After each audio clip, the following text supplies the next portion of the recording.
Бүгін қыздар ойын ойнайын деп жатырмыз. Ойынның аты қандай? Ойынның аты ойын. Иә. Бірінші қатысушы Айдай, одан кейін Аяру, одан кейін Айгөркем. Ал ойын түсіндіріп өтеміз. Екі ортадағы жастықпен бөліп қойдық. Бір жағында Аю, бір жағында телефон. Телефон десем телефонға қарай секіресіңдер, Аю десем Аюға қарай секіресіңдер. Келістік па? Түсіндік қой, Ал бастаймыз, бірінші боп бастаймыз. Ал телефон. Телефон. Айдай телефон. Ой, молодец, жарайсың. Телефон. Аю. Ой, жарайсыңдар. Телефон. Ой, молодец. Аю.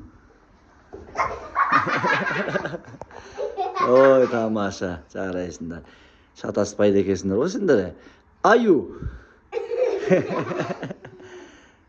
Телефон.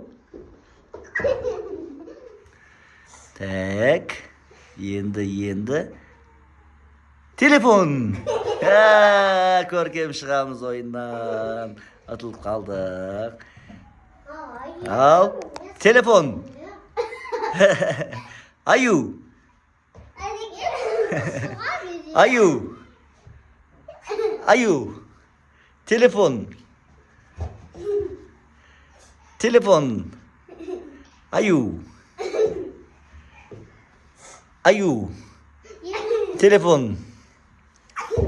Телефон. Аю. Papa. Аю. Papa.